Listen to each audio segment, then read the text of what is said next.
Hello friends, स्वागत है आप सबों का एबीसी एकेडमी पर। फ्रेंड्स, आज के इस क्लास में खान जीएस रिसर्च सेंटर के नोट्स को देखने वाले हैं। आप में से काफ़ी लोगों ने काफ़ी बार कॉल और मैसेज करके कहा कि सर खान सर का जो जीएस वाला जो नोट्स आता है उसे करवा दीजिए। तो आज के इस क्लास में आप खान सर के द्वारा प्रोवाइड करवाए गए हिस्ट्री के नोट्स को देखने वाले हो। आज का यह क्लास काफ़ी ज़बरदस्त आप लोगों के लिए होने वाला है। आप में से जो भी लोग नए हो, आप एक बार प्लेलिस्ट आकर चेक कर लीजिएगा। आप जिस भी जॉब की तैयारी कर रहे हो, आप एक बार प्लेलिस्ट आकर चेक कर लीजिएगा। यहाँ पे आप देख लीजिए, सबसे पहले जैसे आप यहाँ पे वन लाइनर देख रहे हो, वन लाइनर आपको देखना है। इसके बाद वस्तुनिष्ठ प्रश्न एमसीक्यूज लगाना है। साथ ही साथ जब एमसीक्यूज आपका ख़त्म होगा उसके बाद आप देख लीजिए काफ़ी ज़बरदस्त तरीके से सिंधु जो सभ्यता है, इंडस वैली सिविलाइजेशन, इसके बारे में, साथ ही साथ हड़प्पा के बारे में आप देखेंगे, मोहनजोदड़ो है, चुनहोदरो है, रोपर है, बनावली है, इस तरह से करके उसके बाद आप मेसोपोटामिया की सभ्यता है, मिस्र का सभ्यता है, रोम की सभ्यता है, इन सब को देखने वाले हो। आज के इस क्लास में आप अगर ध्यान से बने रहते हो, यहाँ से जो भी सवाल पूछे जाते हैं आपके एग्जामिनेशन में, यकीन मानिए हर एक क्वेश्चन आपका अच्छे से कवर हो जाएगा। आपको पता है कि खान सर के द्वारा प्रोवाइड करवाए गए नोट्स काफ़ी ज़बरदस्त होता है और आप में से काफ़ी लोग बहुत बार कह चुके थे। आज इस क्लास में आप हिस्ट्री को देख लीजिए। आशा करूँगा क्लास आपको अच्छा लगेगा। आप जब भी सवाल वगैरह को, जिस भी चीज़ को देखेंगे, जहाँ पे आपको लगे जवाब नहीं पता हो, आप कोशिश करिए नोट्स तैयार करने का। एक पेन और पेपर ज़रूर लेकर बैठिए, या फिर जो भी आपका नोटबुक वगैरह है उसे पास में लेकर बैठिए। बार बार क्लास देखने से अच्छा है कि एक बार इस क्लास को आप अच्छे से देख करके नोट्स तैयार कर लीजिए। अगर नोट्स नहीं तैयार करते हैं तो क्लास को रिपीट करके देख लीजिए। अभी के अभी आज के आज इस टॉपिक को आप अच्छे से देख लीजिए। आशा करूंगा कि आप सारी बातों को समझ गए होंगे और सारी बातों को फॉलो करेंगे और आप अपने हिस्ट्री टॉपिक को अच्छे से कवर कर लेंगे आज। आइए स्टार्ट करते हैं आज के इस क्लास के पॉइंट नंबर फर्स्ट से। मेहरगढ़ यह पाकिस्तान के बलूचिस्तान में स्थित है। यहाँ से सबसे पहले 7000 ईसा पूर्व में सुलेमान और किरथर पहाड़ियों के बीच में कृषि के साक्ष्य, जिसमें कि जौ और गेहूं मिली थी। ध्यान रखेंगे मेहरगढ़ कहाँ पर है? पाकिस्तान के बलूचिस्तान में। यहाँ से सबसे पहले 7000 ईसा पूर्व में सुलेमान और किरथर पहाड़ी के पास में कृषि के साक्ष्य यानी कि जौ और गेहूं मिली थी। आपको ध्यान रख लेना है।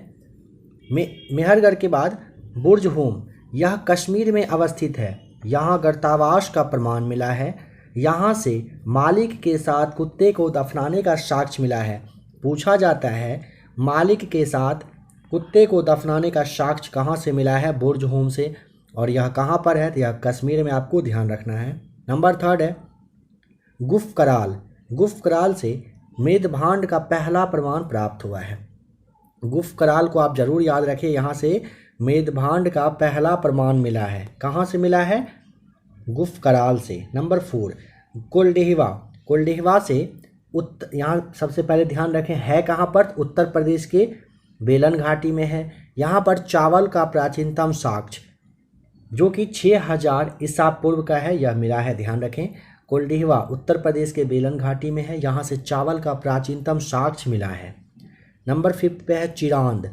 यह बिहार के सारण जिले में स्थित है। यहाँ से प्रचुर मात्रा में हड्डी के उपकरण प्राप्त हुए हैं। चिरांद कहाँ पर है? बिहार के सारण जिले में है और यहाँ से प्रचुर मात्रा में हड्डी के उपकरण प्राप्त हुए हैं। लेहुरा देह, यहाँ से नवीनतम सबसे प्राचीन चावल का साक्ष्य मिला है। 9000 ईसा पूर्व से लेकर के 7000 ईस्वी के आसपास तक का यह है। ध्यान रखेंगे लेहुरा देव से क्या मिला है? सबसे प्राचीन चावल का साक्ष्य मिला है। नंबर 7 दमदमा। यहाँ एक ही कब्र से 3 मानव कंकाल मिले हैं। आप ऐसे भी समझ सकते हैं कि दमदमा ऐसा जगह था जहाँ पर कहिए कि एक ही परिवार के 3 लोगों का कंकाल मिला है। मानव द्वारा पाला गया पहला पशु का नाम कुत्ता है। आ जाइए अब ताम्रपाषाण पर। यह पाषाण काल का अंतिम समय था। इस समय तांबे की खोज हुई थी, जिस कारण औद्योगिकरण शुरू हो गया था। इसी औद्योगिकरण का विकसित रूप सिंधु सभ्यता में देखने को मिलता है। नवदा टोली मध्य प्रदेश का एक महत्वपूर्ण ताम्र पाषाणिक पुरास्थल है, जिसकी उत्खनन एच.डी. संकालिया ने करवाया था। किसका उत्खनन किसने करवाया था, इसे अभी आप देख लेंगे। मानव द्वारा खोजी गई पहली धातु तांबा थी। मानव के द्वारा खोजी गई पहली धातु कौन सी थी, तांबा थी। वन लाइनर में मोस्ट वीवीआई क्वेश्चंस को देख लेते हैं। इतिहास का जनक किसे कहा जाता है, हेरोडोटस को। भारतीय पुरातत्व का पिता किसे कहते हैं, अलेक्जेंडर कनिंघम को भारतीय पुरातत्व का पिता कहा जाता है। मानव द्वारा पाला गया प्रथम जानवर का नाम कुत्ता है। किस काल को माइक्रोलिथ कहा जाता है, मध्य पाषाण काल को माइक्रोलिथ काल कहा जाता है। माइक्रोलिथ का मतलब मध्य पाषाण। किस काल में मानव आखेटक, आखेटक का मतलब शिकारी होता है, शिकारी था। पूरा पाषाण काल में मानव क्या थे, आखेटक थे। किस काल में, पूरा पाषाण काल में मनुष्य क्या थे, आखेटक यानी कि शिकारी थे। किस स्थान से पहली बार चावल का साक्ष्य मिला है, इलाहाबाद के कोल्डिहिवा से। किस स्थान से पहली बार चावल का साक्ष्य, इलाहाबाद के कोल्डिहिवा। आपको याद रखना है, इलाहाबाद का नया नाम प्रयागराज है, जरूर आपको पता होगा। मानव द्वारा खोजी गई सबसे पहली धातु तांबा। सबसे पहले कृषि के प्रमाण कहाँ पर देखने को मिले हैं, मेहरगढ़ में। सबसे पहले चावल के साक्ष्य कहाँ पर देखने को मिला है, कोल्डिहिवा में।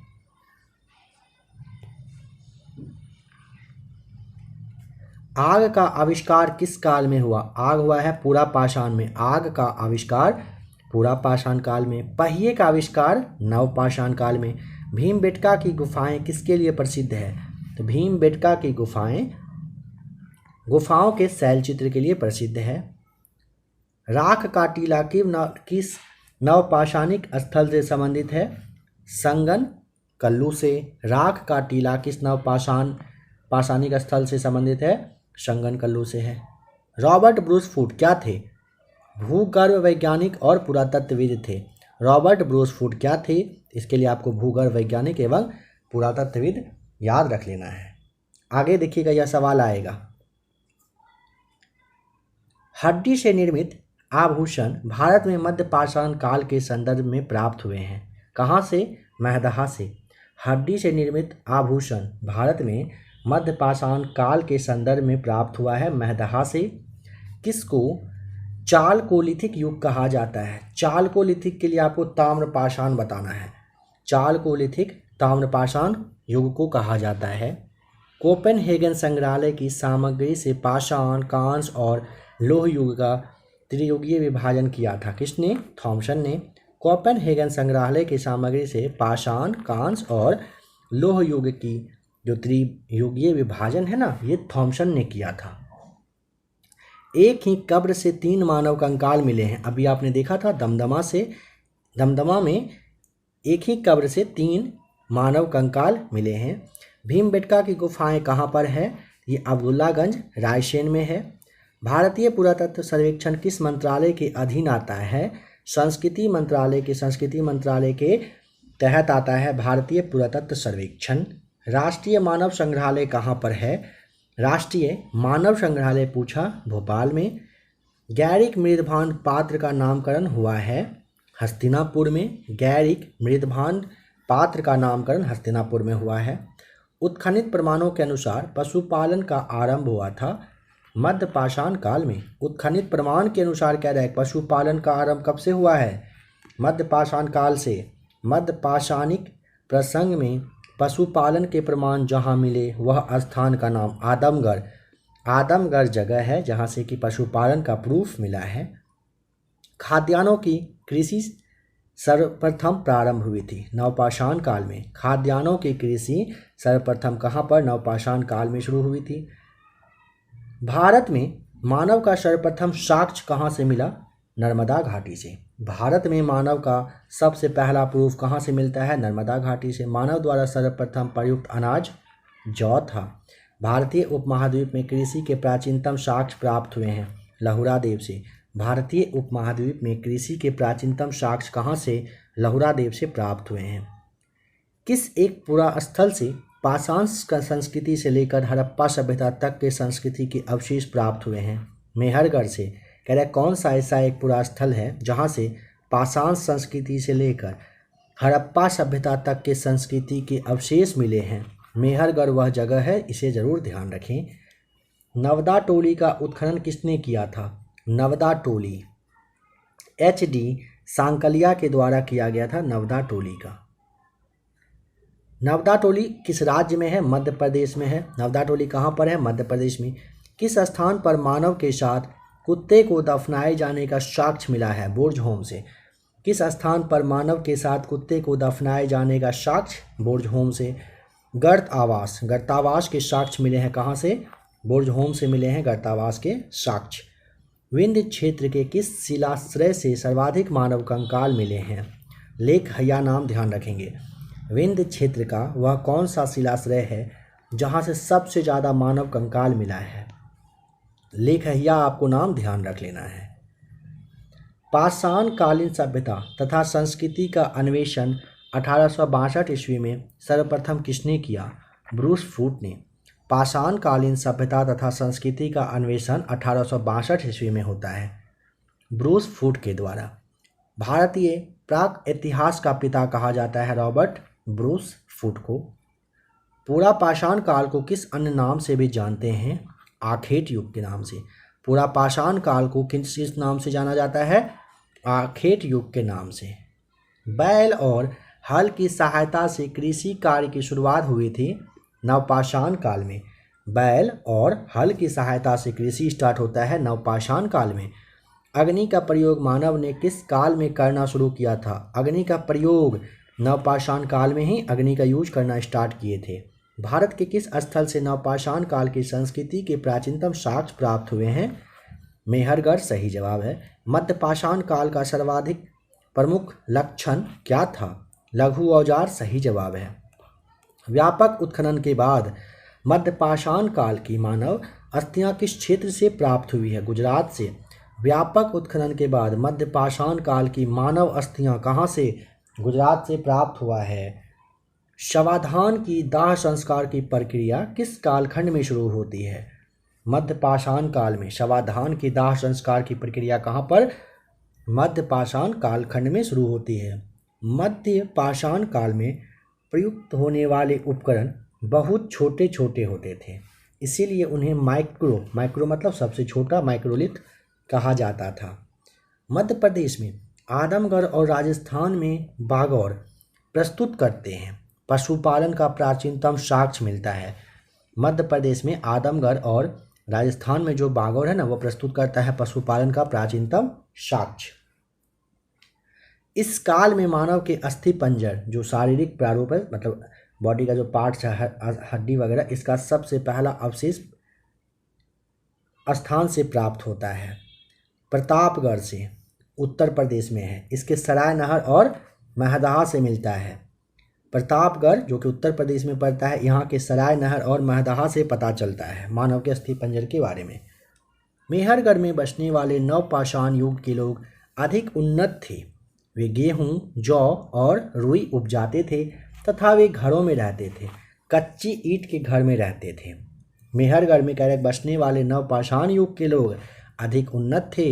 वे गेहूँ, जौ और रुई उपजाया करते थे और वे रहा करते थे कच्चे जो ईंट के बने हुए घर होते थे उसी में।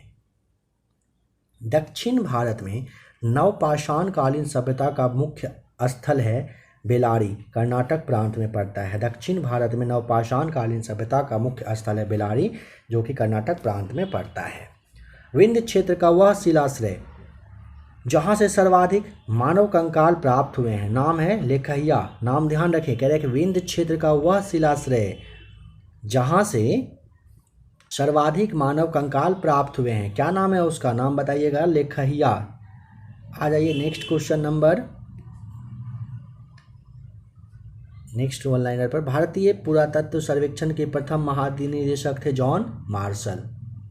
भारतीय पुरातत्व सर्वेक्षण के प्रथम महानिदेशक कौन थे? जॉन मार्शल थे। आइए अब एमसीक्यूज लगाते हैं। यहाँ से 28 एमसीक्यूज लगाना है, जो अभी आपने सवाल देखा इसी से जुड़ा हुआ है। इतिहास के जनक के रूप में हेरोडोटस को जानते हैं। भारतीय पुरातत्व का पिता किसे कहा जाता है? अलेक्जेंडर कनिंघम को। यहाँ पे आप चाहें तो काउंट करते चलिए कितना मार्क्स आपका सही हो रहा है। 28 में से कम 25 सही जरूर करने का कोशिश करिए, क्योंकि अभी जस्ट आपने सारे सवालों को देखा है, इसलिए कहा जा रहा है। नहीं, क्लास को रिपीट करके पहले एक बार फिर से देखिए। मानव द्वारा पाला गया प्रथम जानवर कौन सा था? कुत्ता। किस काल को माइक्रोलिथ कहा जाता है?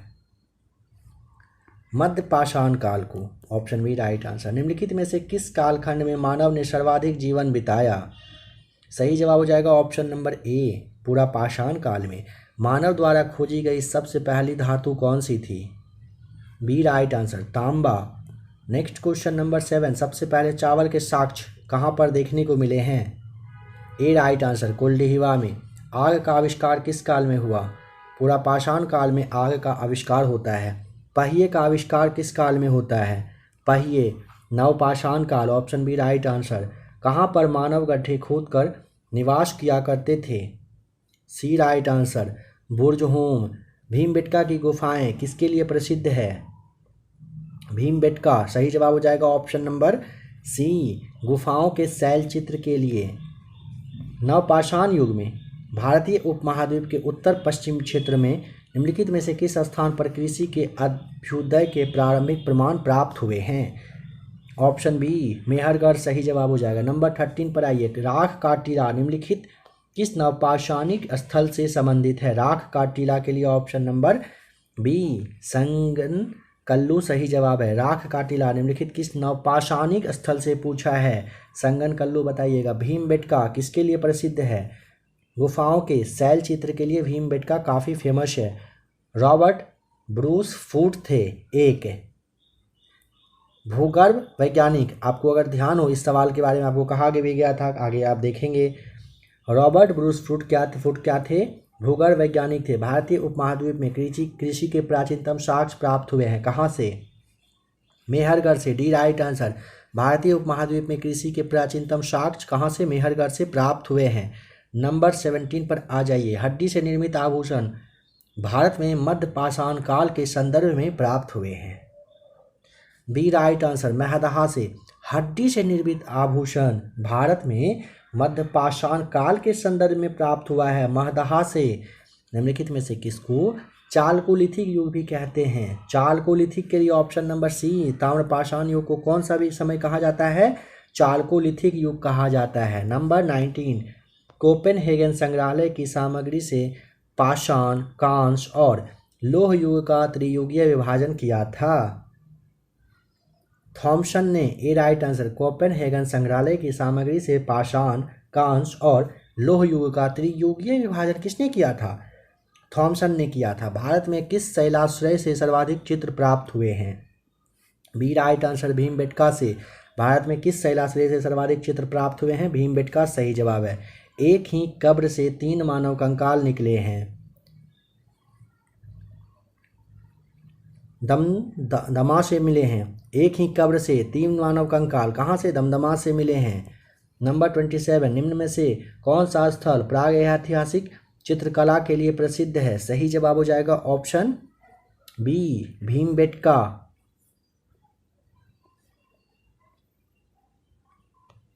भीमबेटका की गुफाएं कहाँ पर अवस्थित है? अब्दुल्लागंज, रायसेन में है। उस स्थान का नाम बताइए जहाँ से प्राचीनतम अस्थायी जीवन के प्रमाण मिले हैं।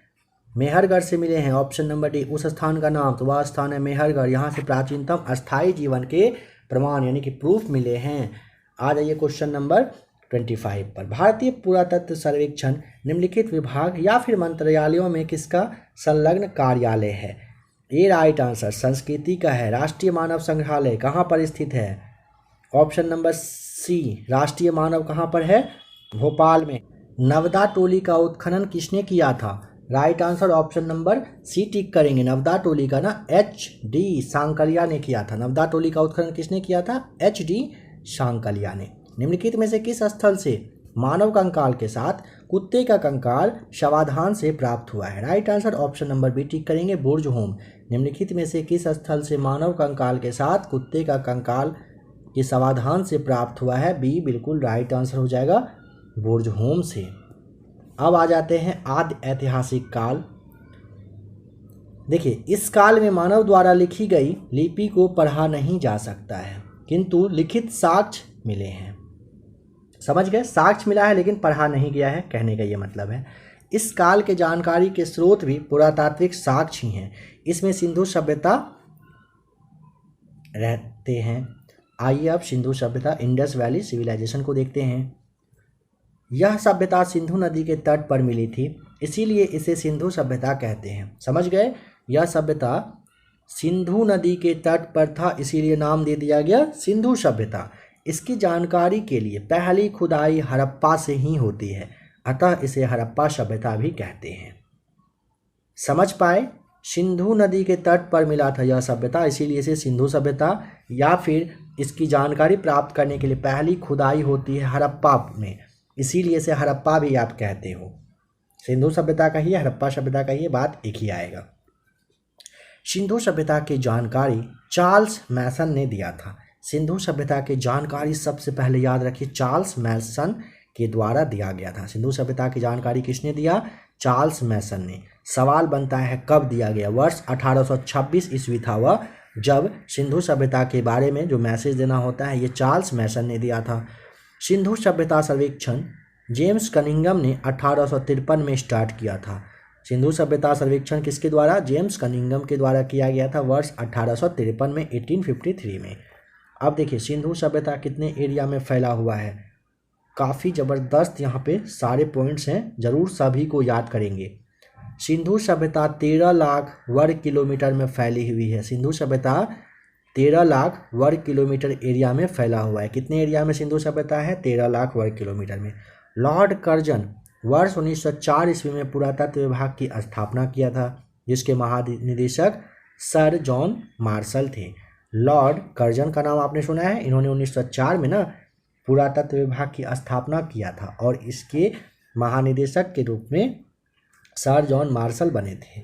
सिंधु सभ्यता का नामकरण जॉन मार्शल ने ही किया था। सिंधु सभ्यता का नामकरण पूछा जाता है सर जॉन मार्शल के द्वारा किया गया था।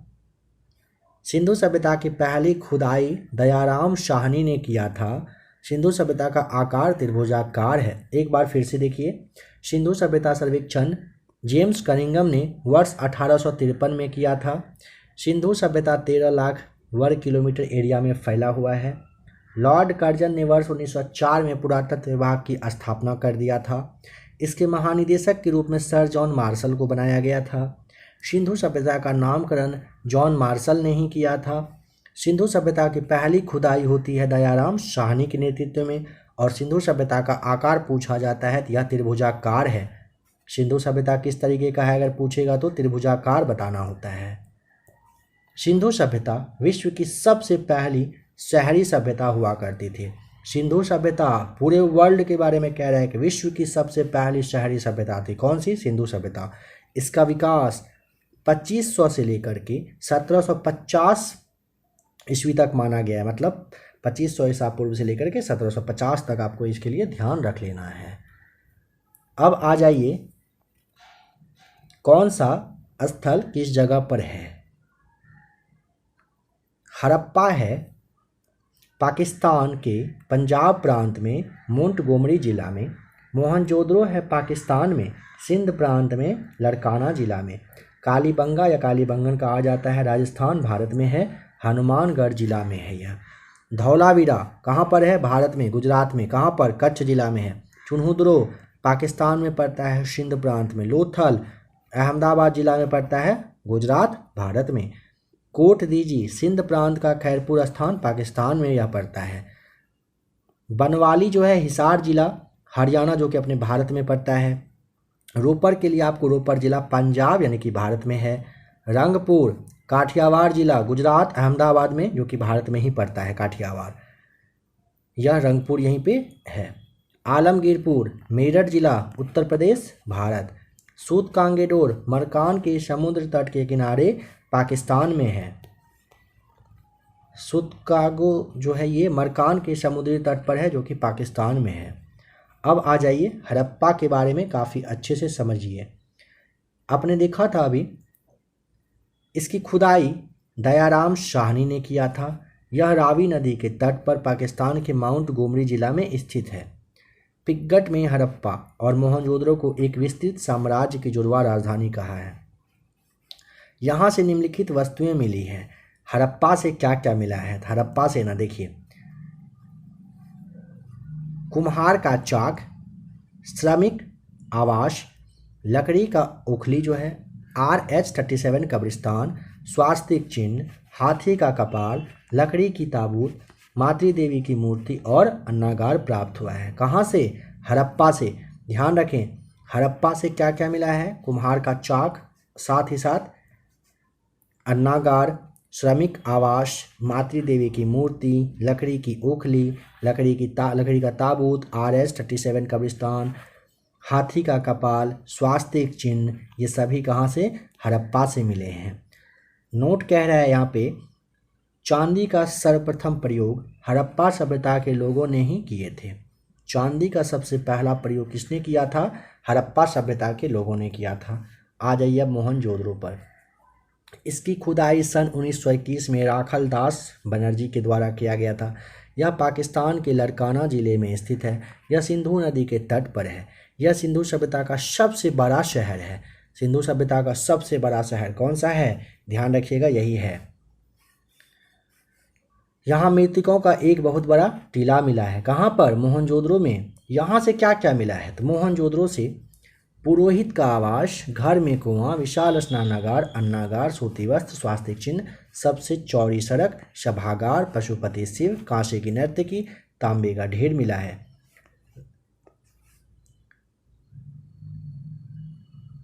पुरोहित आवास, घर में कुआं, विशाल स्नानागार, अन्नागार, सूती वस्त्र, स्वास्तिक चिन्ह, सबसे चौड़ी सड़क, सभागार, पशुपति शिव, कांसे की नर्तकी, तांबे का ढेर, ये सारे चीज़ कहाँ से मिले हैं? मोहनजोदड़ो से मिले हैं। कह रहे हैं कि मोहनजोदड़ो का जो अन्नागार है ना, ये सिंधु सभ्यता का सबसे बड़ा भवन कहिए या फिर इमारत हुआ करता था।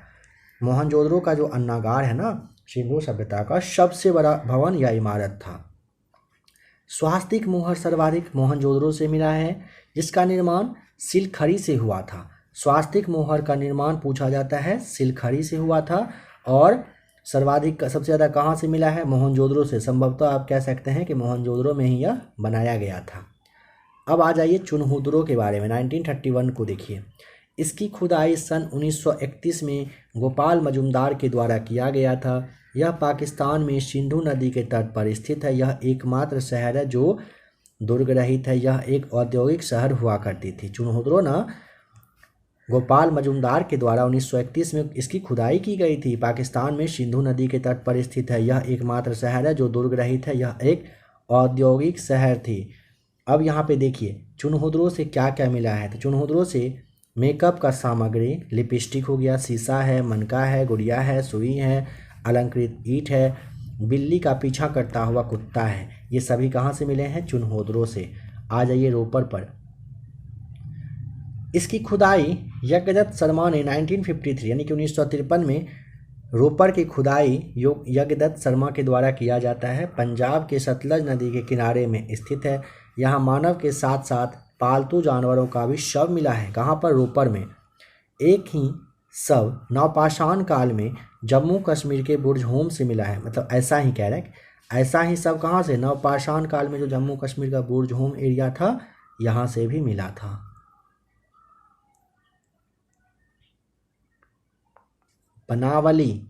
बनावली कहिए। इसकी खुदाई रविंद्र सिंह ने किया था। यह हरियाणा में स्थित है। इसके समीप रंगोई नदी है। यहाँ जल निकासी की व्यवस्था नहीं थी, जिस कारण घरों में सोखता मिला है। यहाँ से सड़कें टेढ़ी मेढ़ी थी। यहाँ की सड़कें कैसी थी? टेढ़ी मेढ़ी। बनवाली के बाद आ जाइए कालीबंगा पर। कालीबंगा, इसका अर्थ होता है काली मिट्टी की चूड़ी। यहाँ से अलंकृत ईंट, चूड़ी, जोता हुआ खेत, हल और हवन कुंड मिला है कालीबंगा से। यह राजस्थान में सरस्वती, जिसे आप घग्गर नदी के किनारे हनुमानगढ़ जिले में स्थित है। इसकी खोज अलमानंद घोष के द्वारा की गई थी। कालीबंगा की खोज पूछा जाएगा किसके द्वारा किया गया था? अलमानंद घोष के द्वारा। यहाँ से ईंट, चूड़ी, जोता हुआ खेत, हल और हवन कुंड मिला है।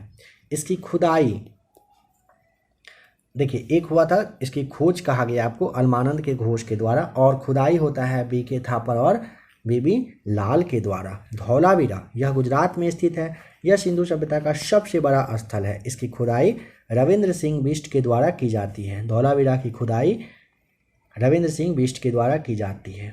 सूतकोटदा यह गुजरात में स्थित है।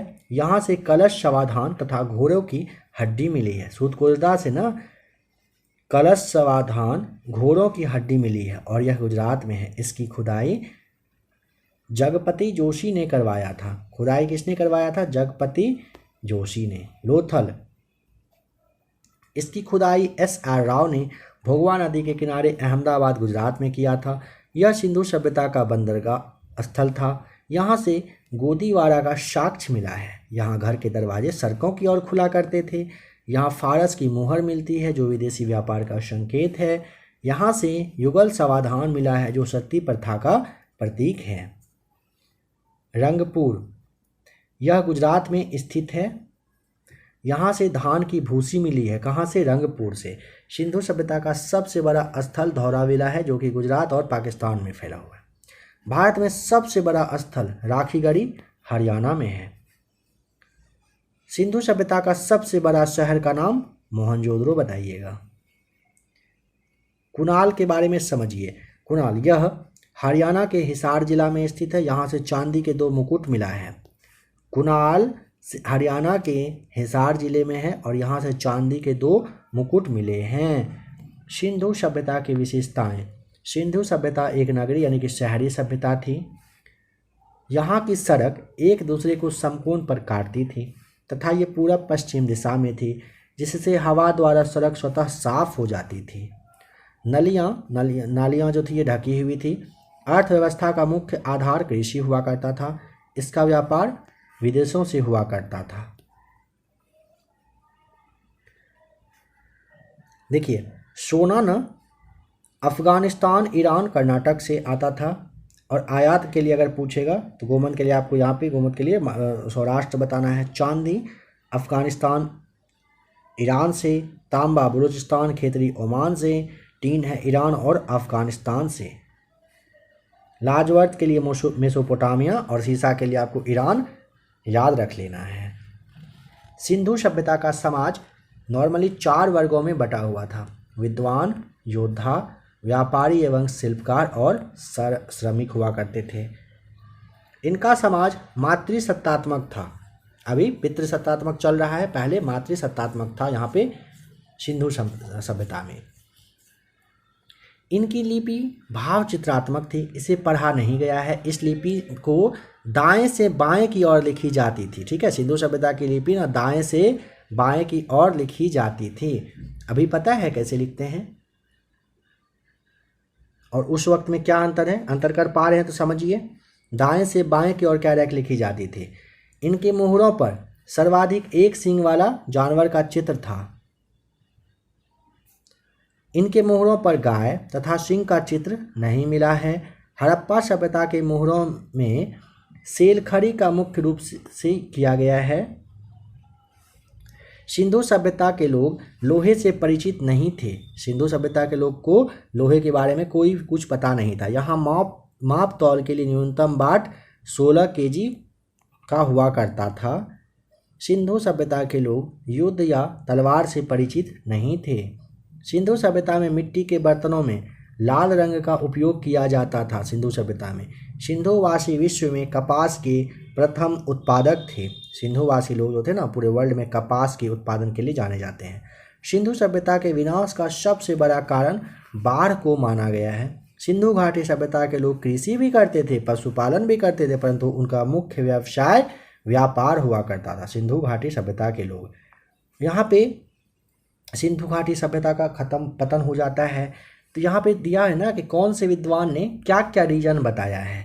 तो देखिए गार्डन चाइल्ड एवं व्हीलर है, इन्होंने बाह्य और आर्य के आक्रमण को जिम्मेदार ठहराया है। जॉन मार्शल अर्नेस्ट और SR राव ने बाढ़ के बारे में कहा। आर्नेल स्टीन और अमलानंद घोष ने जलवायु परिवर्तन को जिम्मेदार ठहराया।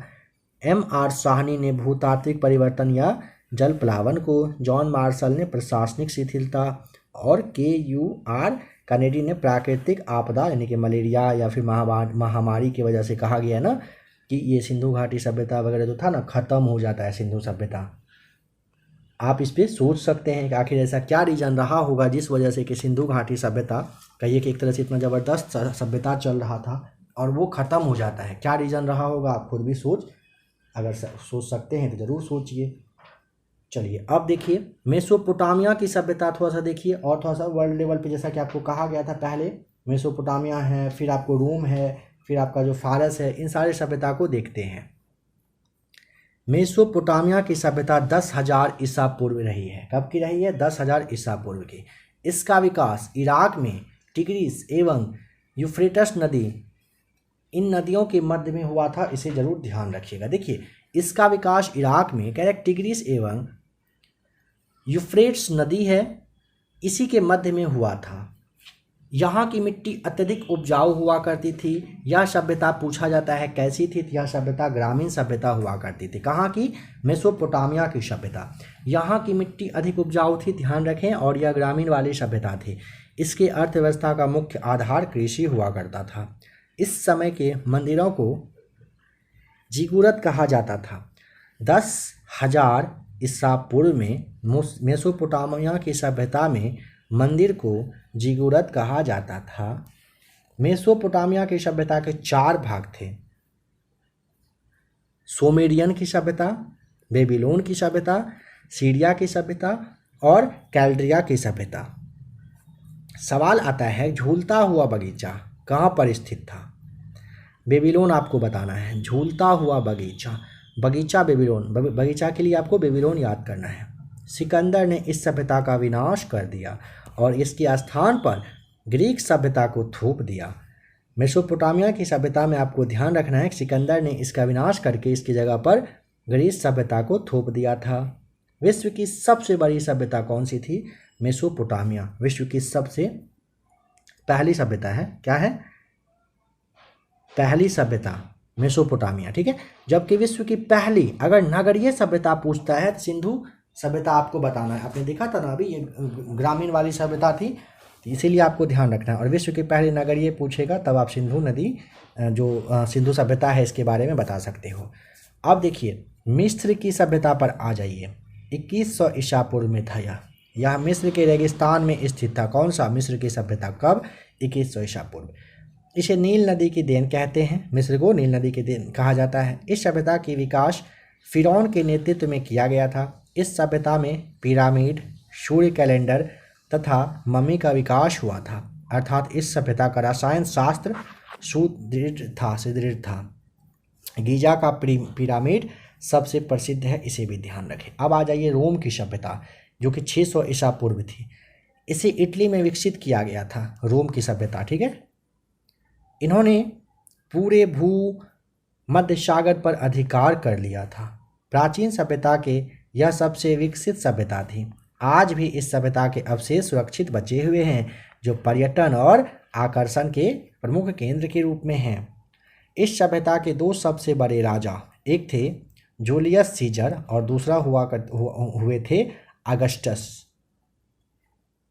जूलियस सीजर की हत्या धोखे से उसके मंत्रिमंडल के द्वारा कर दी जाती है और जूलियस सीजर नामक नाटक ने लिखा है। जूलियस सीजर नामक नाटक विलियम शेक्सपियर, आपको यहाँ पे ध्यान रखना है, ने लिखा है। आ जाइए फारस की सभ्यता पर।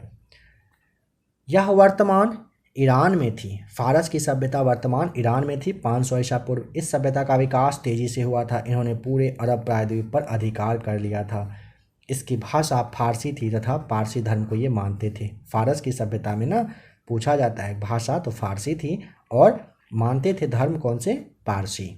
सिकंदर ने इस धर्म का अंत कर दिया था। सिकंदर ने क्या किया था? इस धर्म का अंत कर दिया था। आ जाइए स्पार्टा पर। स्पार्टा अपने बहादुर सैनिकों के लिए विख्यात था। यह ग्रीस के पास एक छोटा सा क्षेत्र था। स्पार्टा के मात्र, समझिए कितना इंपॉर्टेंट है यह स्पार्टा, मात्र 300 सैनिक ने लियोनाइड्स के नेतृत्व में ग्रीस के 20,000 सैनिकों को हरा दिया था। स्पार्टा के मात्र 300 ही सैनिक थे जो कि लगभग 20,000 सैनिक को हरा देते हैं। एक बार फिर से स्पार्टा के मात्र 300 सैनिकों ने लियोनाइड्स के नेतृत्व में, लीडर कौन थे? लियोनाइड्स, इनके नेतृत्व में ग्रीस के 20,000 सैनिकों को मात दे दिया था। ग्रीस की विशाल सेना का नेतृत्व जर्कसीज कर रहा था।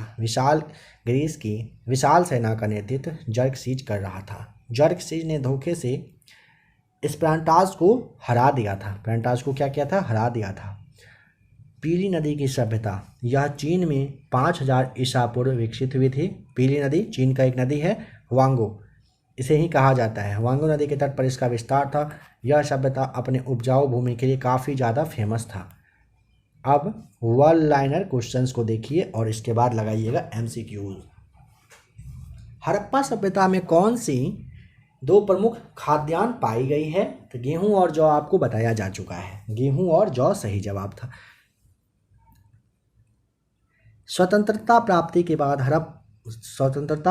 के बाद सर्वाधिक हड़प्पा कालीन स्थलों का पता कहाँ से चला है? गुजरात सही जवाब है। स्वतंत्रता प्राप्ति के बाद सबसे ज़्यादा पूछेगा तो आपको क्या बताना है? गुजरात। हड़प्पा कालीन शहर एवं नगर को किस प्रकार बांटा गया था? आयताकार खंड में बांटा गया था। हड़प्पा कालीन शहर और नगर को किस प्रकार? आयताकार खंड में बांटा गया था। मानव सभ्यता को कह रहा है सैंधव काल के किन 2 प्रमुख चीज़ों की प्राप्ति हुई थी? तो यहाँ पे आप आराम से गेहूं और कपास बताइएगा। मानव सभ्यता को सैंधव काल से किन 2 प्रमुख चीज़ के बारे में पूछेगा प्राप्ति हुई थी? तो यहाँ पे आपको गेहूं और कपास बताना है। सिंधु सभ्यता का समूचा जो क्षेत्र था ना, वो किस आकार का था? त्रिभुजाकार था, त्रिभुज के आकार का था। हड़प्पा सभ्यता का पूरा क्षेत्रफल फैला हुआ था कितना एरिया में?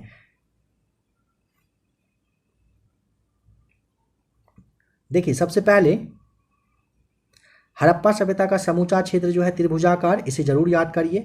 और हड़प्पा सभ्यता का पूरा क्षेत्रफल को भी जरूर याद करिए। 12,99,600 किलोमीटर के एरिया में फैला हुआ था हड़प्पा सभ्यता का पूरा क्षेत्रफल। अब तक हड़प्पा संस्कृति के लगभग कितने स्थलों का पता लगाया जा सका है? 100 स्थलों का। हड़प्पा संस्कृति की मुख्य विशेषता क्या थी? हड़प्पा नगर योजना जो प्रणाली था, हड़प्पा संस्कृति का मुख्य विशेषता रही है। मोहनजोदड़ो का सबसे प्रमुख सार्वजनिक स्थल था विशाल स्नानागार। मोहनजोदड़ो की सबसे बड़ी इमारत कौन सी हुआ करती थी? अन्नागार। हड़प्पाई लोग किससे बने हल का प्रयोग करते थे? लकड़ी के। सबसे पहले कपास पैदा करने का श्रेय किन लोगों को जाता है? सिंधु वासियों को। सबसे पहले कपास पैदा करने का श्रेय सिंधु वासियों के लोगों को जाता है।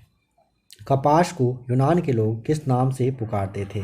सिंडन के नाम से। सिंडन कहा जाता था कपास को। कहाँ के लोगों के द्वारा? यूनान के लोगों के द्वारा। कपास को यूनान के लोग सिंडन के नाम से पुकारते थे। बुने हुए सूती कपड़ों का एक टुकड़ा कहाँ से मिला है? मोहनजोदड़ो से। मेसोपोटामियाई अभिलेखों में सिंधु क्षेत्र का प्राचीन नाम क्या मिला है? मेहुला। मेसोपोटामियाई अभिलेख में सिंधु क्षेत्र का प्राचीन नाम मेहुला से संदर्भित किया गया था। हड़प्पा संस्कृति के लगभग सभी मकान किस आकार में पाए जाते थे? आयताकार। हड़प्पा नगर की संरचना कितने किलोमीटर के घेरे में फैली हुई है? 5 किलोमीटर। ऐसे स्थल कौन से हैं जहां से उत्तर हड़प्पाई अवस्था में पकाई हुई ईंटों के प्रमाण मिले हैं? भगवानपुरा से।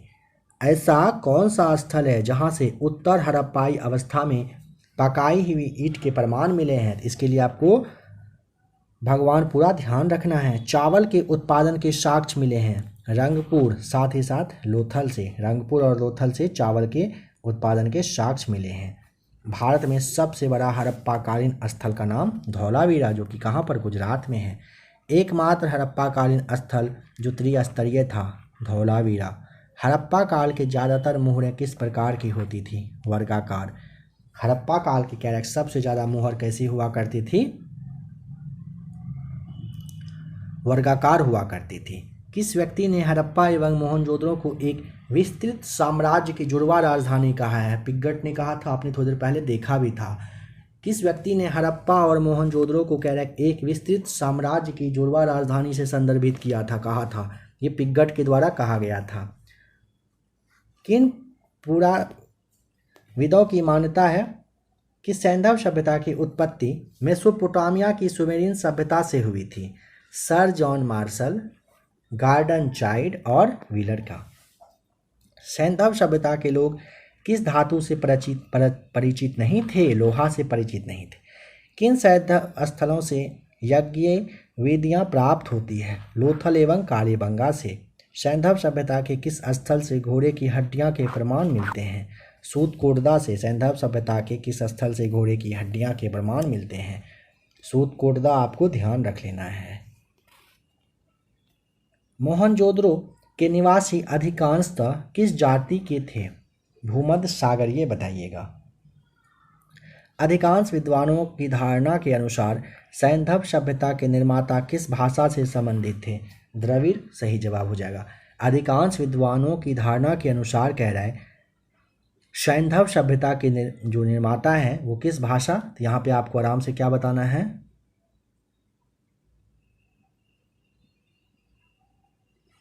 द्रविड़ सही जवाब हो जाएगा। सैंधव स्थलों में किस जगह पर सर्वप्रथम कृषि के साक्ष्य उपलब्ध होते हैं? मेहरगढ़ सही जवाब है।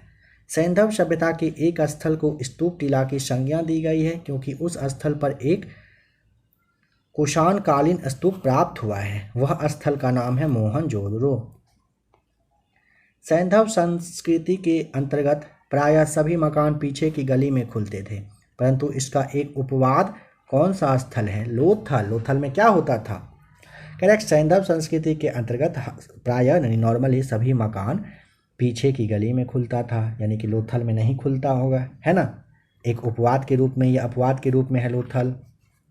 किस स्थल पर फर्श के निर्मित अलंकृत ईंटों का प्रयोग किया गया है? कालीबंगा सही जवाब है। सैंधव सभ्यता का ऐसा कौन सा पुरातात्विक स्थल है जो पुरातत्वविदों के मतानुसार 7 बार उजड़ कर बसा था? मोहनजोदड़ो। सवाल को समझ पाए? सैंधव सभ्यता का ऐसा कौन सा पुरातात्विक स्थल है जो पुरातत्वविदों के मत के अनुसार 7 बार 7 टाइम्स उजड़ कर फिर से बसा? मोहनजोदड़ो। जिस टीले पर हड़प्पा का दुर्ग बना है उसे व्हीलर ने किस नाम से पुकारा? Mound A. जिस टीले पर हड़प्पा का दुर्ग बना है ना, उसे व्हीलर ने क्या नाम दिया? Mound A. किन इतिहासकारों का मत है कि सैंधव सभ्यता विदेशी आक्रमण व आर्यों के आक्रमण से नष्ट हुई?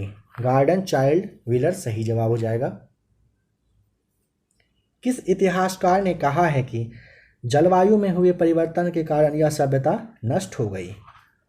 आर.एल. स्टाइन। आर.एल. स्टाइन के द्वारा कहा गया है कि जलवायु में हुए परिवर्तन की वजह से यह सभ्यता नष्ट हो जाती है, नष्ट हो गई थी। मानव समाज विलक्षण है क्योंकि यह मुख्यतः आश्रित है कहाँ पर? संस्कृति पर। सिंधु घाटी सभ्यता को आर्यों से पूर्व रखे जाने का महत्वपूर्ण जो कारण है मृदभांड की वजह से। भारतीय पुरातत्व सर्वेक्षण विभाग के महानिदेशक जिसका के नाम है सर जॉन मार्शल के निदेशक में राय बहादुर दयाराम साहनी ने पंजाब, अभी का जो पाकिस्तान के मोंटगोमरी जिला है, यहाँ पर रावी नदी के तट पर स्थित हड़प्पा का अन्वेषण किया सन 1921, सन 1921 में। सर जॉन मार्शल ने सर्वप्रथम इसे नाम दिया सिंधु सभ्यता का। रंगपुर, जहाँ हड़प्पा की समकालीन सभ्यता थी, वह कहाँ पर? सौराष्ट्र यानी कि गुजरात में थी। दधौरी एक प्रवर्ती हड़प्पीय पुरास्थल है पंजाब का। सिंधु घाटी सभ्यता का पत्तन नगर था लोथल। सिंधु घाटी के लोग विश्वास करते थे मातृशक्ति में। चुनहुदरों के उत्खनन का निर्देशन J.H. मैके ने किया था। हड़प्पा का उत्खनन करने वाले प्रथम पुरातात्विद जो इसके महत्व को नहीं समझ पाया था। एक कनिंगम। हाथी दांत का पैमाना हड़प्पई संदर्भ में मिला है कहाँ से? लोथल से। हड़प्पन स्थल सनौली के अभी के हाल के उत्खननों से प्राप्त हुआ है। क्या हुआ है? मानव समाधान काफ़ी इंपॉर्टेंट है। चलिए इसे फिर से एक बार देखिए। दधौरी एक प्रवर्ती हड़प्पई पुरास्थल है कहाँ का? पंजाब का। सिंधु घाटी सभ्यता का पत्तन नगर था लोथल। सिंधु घाटी के लोग विश्वास करते थे मातृशक्ति में। चून्हुमुद्रा के उत्खनन का निर्देशन किया था J.H. मैके ने। हड़प्पा का उत्खनन करने वाला प्रथम पुरातत्वविद जो इसके महत्व को नहीं समझ पाया था नाम है ए कनिंघम। हाथी दांत का पैमाना हड़प्पई संदर्भ से मिलता है। कहाँ से मिला है हाथी दांत का पैमाना? लोथल से। हड़प्पन स्थल सनौली, यहाँ के अभी के हाल ही के उत्खनन में क्या मिला है? मानव शवाधान का पता चला है। जिस पशु के अवशेष सिंधु घाटी सभ्यता में प्राप्त नहीं हुए, शेर और गाय के बारे में पता नहीं चला है। वह सभ्यता जो नील नदी के तट पर मिस्र की सभ्यता थी। कहाँ पर? नील नदी का देन किसे कहा जाता है? मिस्र की सभ्यता को। अब यहाँ से लगाने वाले हैं MCQs और इसकी संख्या होने वाली है, मतलब कितना है? 70 है।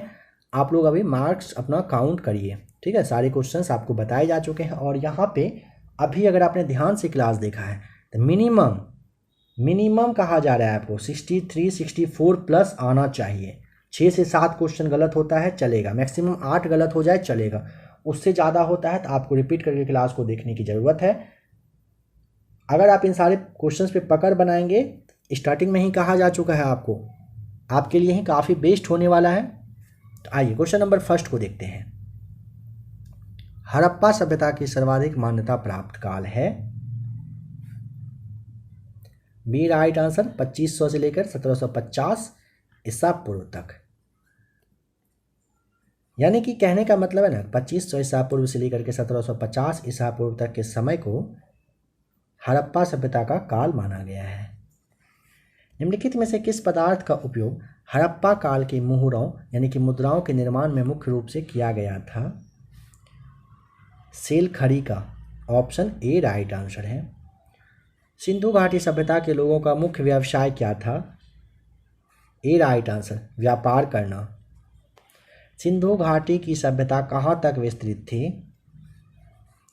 पंजाब, राजस्थान, गुजरात, उत्तर प्रदेश, हरियाणा, सिंध और बलूचिस्तान तक। सिंधु घाटी सभ्यता कहाँ से कहाँ तक फैली हुई थी? पंजाब, राजस्थान, गुजरात, उत्तर प्रदेश, हरियाणा, सिंध और बलूचिस्तान के एरिया में यह फैला हुआ था। हड़प्पा सभ्यता के निवासी कैसे थे? बी राइट आंसर, हड़प्पा वाले शहरी थे। और मेसोपोटामिया वाला कैसा हुआ करते थे? याद करिए, अभी आपको बताया गया था। हड़प्पावासी किस वस्तु के उत्पादन में सर्वप्रथम थे? सी राइट आंसर, कपास के उत्पादन में हड़प्पावासी टॉप पर थे। निम्नलिखित विद्वानों में से हड़प्पा सभ्यता का सर्वप्रथम खोजकर्ता का नाम? Option number D Dayaram Sahni. हड़प्पाकालीन समाज किन वर्गों में विभक्त हुआ करता था? बी विद्वान, योद्धा, किसान और क्षत्रिय। हड़प्पाकालीन समाज के लोग या तो विद्वान थे या योद्धा या किसान या फिर क्षत्रिय हुआ करते थे। सिंधु सभ्यता का सर्वाधिक उपयुक्त नाम क्या है? ए राइट आंसर, हड़प्पा सभ्यता बताइएगा। नंबर 9 हो गया। आ जाइए नंबर 10 पर। हड़प्पा के मिट्टी के बर्तनों पर सामान्यतः किस रंग का उपयोग हुआ करता था? ए राइट आंसर, कैसा? लाल रंग का यूज किया जाता था। सिंधु घाटी के लोग विश्वास करते थे, सिंधु घाटी के लोग क्या चीज़ में विश्वास करते थे? मातृशक्ति। ऑप्शन नंबर डी बिल्कुल सही जवाब है। किस पशु के अवशेष सिंधु घाटी सभ्यता से प्राप्त नहीं हुए हैं?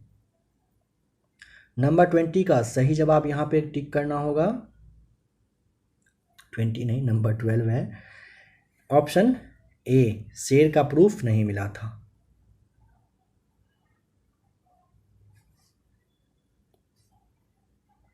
हड़प्पा कालीन स्थल में अभी तक किस धातु की प्राप्ति नहीं हुई है? तो यहाँ पे टिक करिए ऑप्शन नंबर डी, लोहा सही जवाब हो जाएगा। ठीक है, आ जाइए नेक्स्ट क्वेश्चन नंबर 14। सिंधु सभ्यता का पत्तन नगर यानी कि बंदरगाह कौन सा था? लोथल। ऑप्शन नंबर बी सही जवाब है। किस हड़प्पा कालीन स्थल से नेत्र मुद्रा वाली स्त्री की कांस्य की मूर्ति प्राप्त हुई है? ए, कहाँ से? मोहनजोदड़ो से प्राप्त हुई है। नेक्स्ट क्वेश्चन नंबर यहाँ पे 16 में आपको मैच करना है। थोड़ा सा टाइम दिया जा रहा है, फटाक से आप सोच सकते हैं तो सोच लीजिए।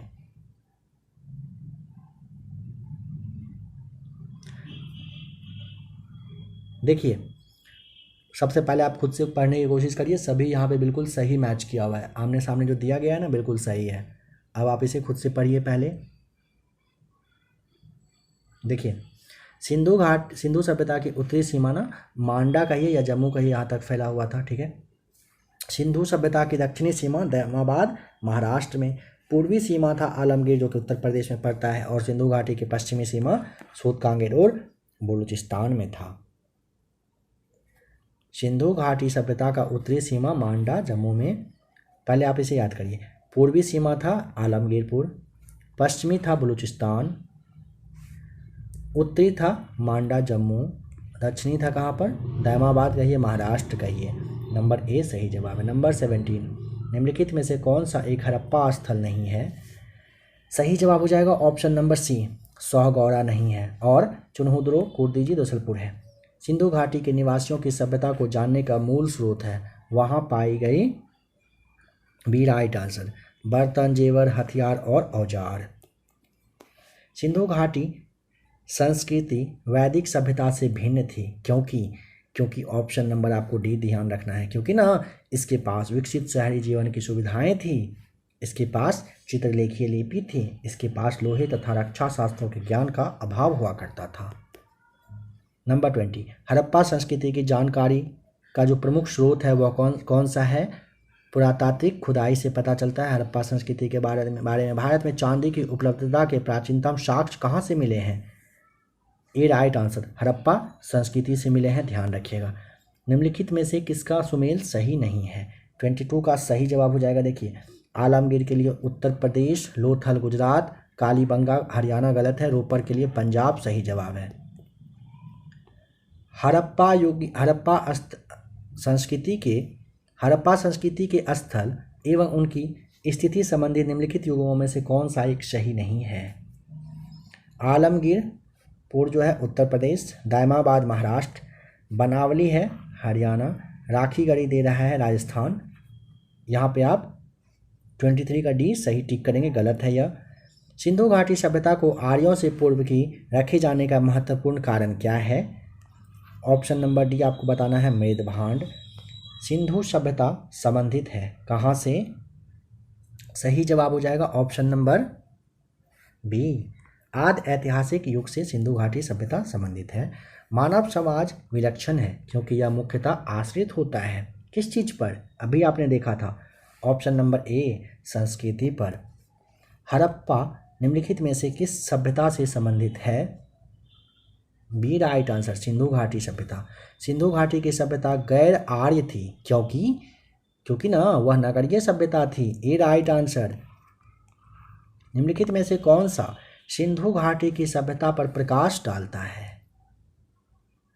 बी राइट आंसर, पुरातत्व संबंधी खुदाई सही जवाब है। हड़प्पा में मिट्टी के बर्तनों पर सामान्यतः किस रंग का उपयोग हुआ? ए राइट आंसर, लाल रंग का। नंबर 30 का ए सही जवाब है। यहाँ पे 31 का मैच करिए, सही जवाब क्या है?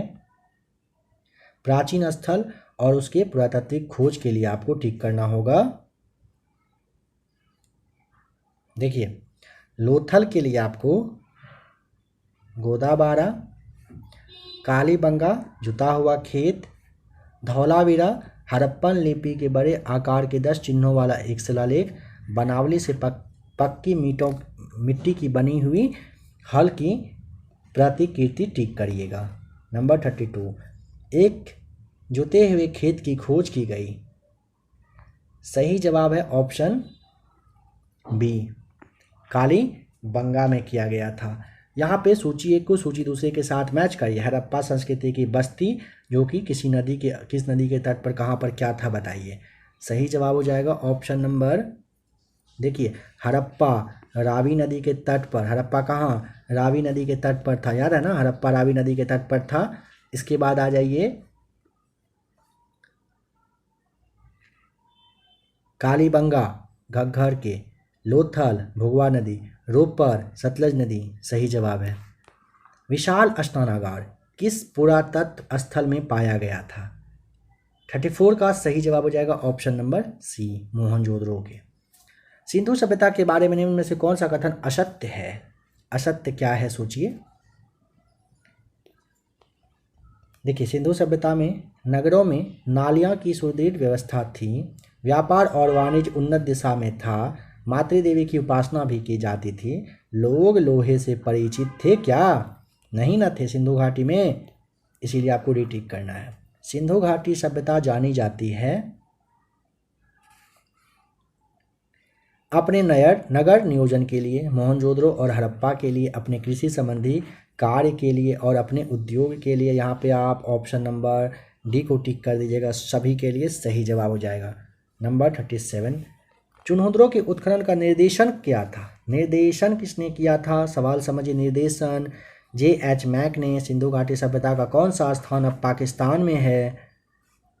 हड़प्पा आपको ध्यान रखना है, बी सही जवाब। रंगपुर, जहां हड़प्पा की समकालीन सभ्यता थी, जगह बताइए, सही जवाब हो जाएगा ऑप्शन नंबर सी, सौराष्ट्र में। निम्नलिखित में से कौन सी सभ्यता नील नदी के तट पर पनपी थी? मिस्र की सभ्यता, ऑप्शन नंबर डी सही जवाब। सिंधु सभ्यता का कौन सा स्थान भारत में स्थित है? सिंधु सभ्यता का लोथल, ऑप्शन नंबर सी सही जवाब है। हड़प्पा कालीन स्थल और स्थिति कहाँ पर है, ये आपको मैच करना है। मांडा के लिए आपको महाराष्ट्र, दायमाबाद के लिए, दायमाबाद कहाँ पर, हरियाणा टिक करना होगा, ठीक है। मांडा के लिए आप आ जाएंगे कहाँ पर, महाराष्ट्र। दायमाबाद के लिए हरियाणा। कालीबंगा जम्मू, राखीगढ़ी राजस्थान, सही जवाब हो जाएगा। यानी कि 42 का ऑप्शन नंबर आपका सी सही जवाब है। हड़प्पा संस्कृति के निम्नलिखित स्थलों में से कौन सिंध में अवस्थित है? सही जवाब हो जाएगा ऑप्शन नंबर मोहनजोदड़ो और चुनमुद्रो। दूसरा और तीसरा सही जवाब है। निम्नलिखित में से कौन सा एक हड़प्पा का बंदरगाह है? हड़प्पा का बंदरगाह तो ऑप्शन नंबर बी, लोथल। सिंधु सभ्यता के विकसित अवस्था में निम्नलिखित में से किस स्थल में घरों में कुओं के अवशेष मिले हैं? मोहनजोदड़ो में, डी सही जवाब हो जाएगा। वह हड़प्पीय नगर जिसका प्रतिनिधित्व लोथल का पुरातत्व स्थल करता है, किस नदी पर स्थित था? 46 का सही जवाब हो जाएगा ऑप्शन नंबर सी, भोगवा नदी पर। हड़प्पा सभ्यता स्थल लोथल स्थित है। इस हड़प्पा सभ्यता का जो जगह है लोथल, यह कहाँ पर है? यह है ऑप्शन नंबर ए, लोथल कहाँ पर, गुजरात में है। मोहनजोदड़ो एवं हड़प्पा की पुरातात्विक खुदाई के प्रभारी का नाम है option number B, sir John Marshall. Harappan संस्कृति के संदर्भ में शैलशित स्थापत्य के प्रमाण कहाँ से मिले हैं? B right answer. कहाँ से मिले हैं? धौलावीरा से मिले हैं। धौलावीरा जिस राज्य में स्थित है, वह कौन सा राज्य है? धौलावीरा कहाँ पर है? चलिए क्वेश्चन नंबर 50 बताइए राइट आंसर कमेंट करके, धौलावीरा कहाँ पर है? कौन सा हड़प्पीय नगर तीन भागों में विभक्त था? धौलावीरा सही जवाब हो जाएगा। धौलावीरा कहाँ पर है जरूर बताइएगा कमेंट करके। सिंधु घाटी के लोग विश्वास करते थे किस चीज़ में? सिंधु घाटी के लोग विश्वास करते थे कर्म कांड में। सिंधु घाटी के लोग पूजा किया करते थे किस चीज़ की? पशुपति पारस, ऑप्शन नंबर ए सही जवाब हो जाएगा। पशुपतिनाथ की पूजा करते थे सिंधु घाटी सभ्यता के लोग। सिंधु घाटी सभ्यता को खोज निकालने में जिन दो भारतीयों का नाम जुड़ा हुआ है, नाम बताइए। राखल दास बनर्जी और दयाराम साहनी के द्वारा सिंधु घाटी सभ्यता की खोज करने का श्रेय इनको जाता है। यहाँ पे कह रहे हैं नंबर 55 में कौन सा सही मैच किया हुआ नहीं है? हड़प्पा, दयाराम साहनी, लोथल, SR राव, सुतकुर्दा, JP जोशी, धौलावीरा के लिए थापर दिया हुआ है। क्या यह सही है? याद करिए धौलावीरा की खोज किसने किया था? यह ऑप्शन गलत दिया हुआ है, नंबर 4 वाला डी। हड़प्पा का उत्खनन करने वाला प्रथम पुरातत्वविद जो इसके महत्व को नहीं समझ पाया था, ए राइट आंसर, ए कनिंगम। मोहनजोदड़ो निम्नलिखित में से कहाँ पर स्थित है? पाकिस्तान के सिंध प्रांत में है मोहनजोदड़ो। सिंधु घाटी सभ्यता के संदर्भ में निम्नलिखित कथन पर विचार करिए। यह मुख्यतः लौकिक सभ्यता तथा उसमें धार्मिक तत्व यद्यपि उपस्थित था, वर्चस्वशाली या नहीं था। सही बात है। उस काल में भारत में कपास से वस्त्र बनाए जाते थे, बिल्कुल यह भी सही है। 58 का सी आंसर टिक कर देंगे। नंबर 59 निम्नलिखित में से कौन से स्थल में 3 नगरों के अवशेष प्राप्त हुए हैं? धौलावीरा में। 59 का डी सही जवाब। निम्नलिखित में से कौन से स्थल में कहा 3 नगर के अवशेष धौलावीरा में। एक उन्नत जल प्रबंधन व्यवस्था का साक्ष्य प्राप्त हुआ है, कहाँ से? धौलावीरा से, बी राइट आंसर। हड़प्पाकालीन स्थलों में अभी तक किस धातु की प्राप्ति नहीं हुई है? लोहा, ऑप्शन नंबर डी सही जवाब हो जाएगा। भारत में निम्नलिखित के आने का सही कालानुक्रम क्या है? यहाँ पे ऑप्शन, अच्छा, तो सबसे पहले नगर, फिर लोहे का संस्कृति, आहत मुद्रा, चांदी के सिक्के और फिर सोने के सिक्के, इस तरह से चौथा, तीसरा, दूसरा, पहला टिक कर दीजिएगा 62 का। निम्नलिखित में से कौन हड़प्पा और मोहनजोदड़ो के उत्खनन से संबंधित नहीं थे? V.A. स्मिथ नहीं थे, बनर्जी, S.S. वत्स और दीक्षित साहब थे। हाथी दांत का पैमाना हड़प्पई संदर्भ में मिला है। आप देख पा रहे हो सारे पॉइंट आपको अभी बताया जा चुका था। ऑप्शन नंबर बी, कहाँ पर? लोथल में। निम्न में से कौन सा स्थल घग्घर और उसकी सहायक नदियों की घाटी में स्थित है? 65 डी राइट आंसर, बनावली। निम्नलिखित कथनों पर विचार करिए एवं नीचे दिए गए कूट से सही उत्तर को चुनिए। मोहनजोदड़ो, हड़प्पा, रोपर और कालीबंगा सिंधु घाटी सभ्यता के प्रमुख स्थल हैं। क्या यह सही है? बिल्कुल सही है। हड़प्पा के लोगों ने सड़कों तथा नालियों के जाल के साथ नियोजित शहरों का विकास किया था। क्या हड़प्पा के लोग ऐसा किए थे? हाँ, किए थे। दोनों कथन सत्य है, ए राइट आंसर हो जाएगा।